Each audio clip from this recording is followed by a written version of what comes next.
Hello everyone, Dipjyoti channel to সকলোকে স্বাগতম জনাইছো।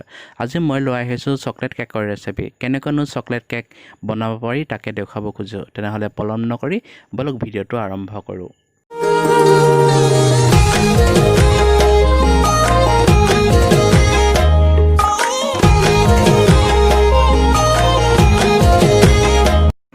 প্ৰথমতে মই কেক টিনটো তৈয়াৰ কৰি লওঁ।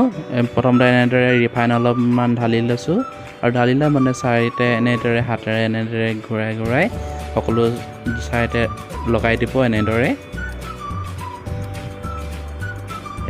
লগাই দিবলৈ আৰু ইয়াত অলপমান শুকান ময়দা এনেদৰে ছটিয়াই দিব আৰু চাৰিওকাষে এনেদৰে লাহে চাৰিওকাষে লাগি যোৱাকৈ এনেদৰে ঘূৰাই দিব লাহে আপোনালোকে ভিডিও দেখিছে মই ঠিক যিদৰে কৰিছো ঠিক তেনেদৰে আপোনালোকে কৰি যাব।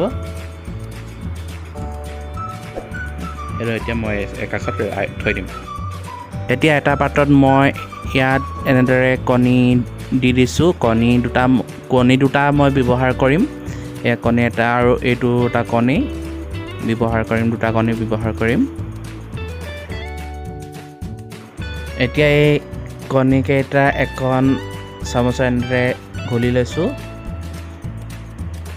ইয়াৰ পিছত মই ইয়াত গুড়ি চেনি ব্যৱহাৰ কৰিছোঁ। গুড়ি চেনি মই 3 চামুচ দিছোঁ, ডাঙৰ চামুচেৰে 3 চামুচ দিছোঁ আৰু এইখিনি পুনৰ মই এনেদৰে ফেটি ল'ম।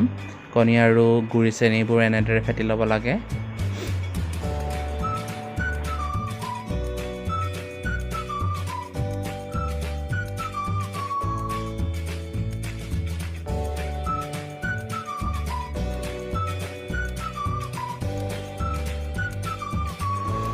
এতিয়া তাতে মই ৰিফাইন অলপমান মই এড কৰি দিছোঁ আৰু এই ৰিফাইনখিনি লৈ পিনে পুনৰ মই এইখিনি ফেটি ল'ম।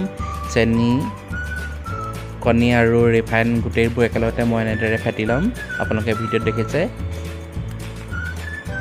এয়া মোৰ ফেটা হৈ গৈছে। এতিয়া মই তাত ময়দা ব্যৱহাৰ কৰিছোঁ। এয়া ময়দা দিছোঁ মই 2 চামুচ, মই 3 চামুচ ময়দা দিম। এয়া ময়দা 3 চামুচ দিছোঁ আৰু ইয়াৰ লগতে মই কোকো পাউডাৰ ব্যৱহাৰ কৰিছোঁ। মই কোকো পাউডাৰ 2 চামুচ ব্যৱহাৰ কৰিম। ইয়াত দি দিছোঁ কোকো পাউডাৰ।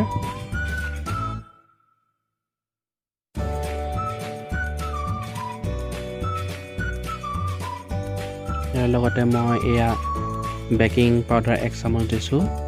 লগতে মই দিম বেকিং ছ'ডা এচিকুট দিছোঁ। আপোনালোকে ভিডিঅ'ত দেখিছে। একেবাৰে কম পৰিমাণত দিব লাগে বেকিং ছ'ডা। যিমান বেকিং পাউডাৰ দিব তাৰ আধাটো বেকিং ছ'ডা দিছোঁ আৰু ইয়াত অকণমান এচিকুট নিমখ দিছোঁ আৰু এইখিনি গোটেইখিনি মই এতিয়া এনেদৰে লৰাই গোটেইবোৰ মই মিহলি কৰিম।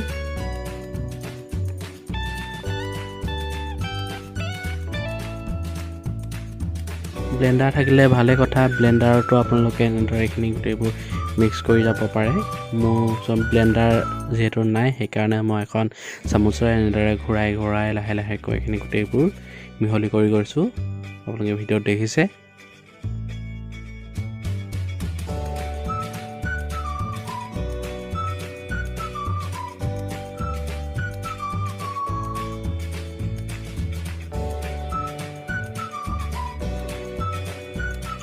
এয়া মই এইখিনি মিক্স কৰিলোঁ ইয়ালৈকে ইমানকৈ। এতিয়া তাত মই অলপমান গাখীৰ দিছোঁ। গাখীৰ দি পিনে পুনৰ এইখিনি মই মিক্স কৰি যাম এনেদৰে ঘূৰাই লাহেকৈ।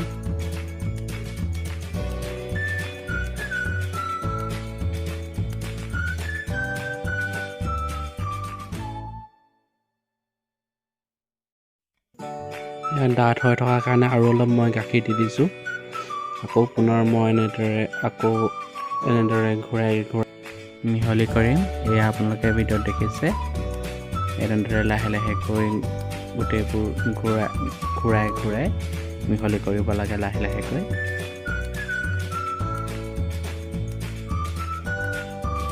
এয়া মই মিক্স কৰি এটালোঁ।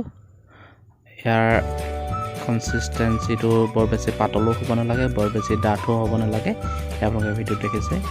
কেনেকুৱা ধৰণৰ হৈছে এয়া আপোনালোকে ভিডিঅ'ত দেখিছে বৰ বেছি ডাঠো নহয় বৰ বেছি পাতলো নহয় এনেকুৱা ধৰণৰ কৰিব লাগে এতিয়া মই আগতে ৰেডি কৰি ৰখা এই কেক টিনটোত মই ইয়াৰ মিশ্ৰণখিনি মই ঢালি দিছোঁ এয়া আপোনালোকে দেখিছে ভিডিঅ'ত লাহে লাহেকৈ মই গোটেইবোৰ ঢালি দিছোঁ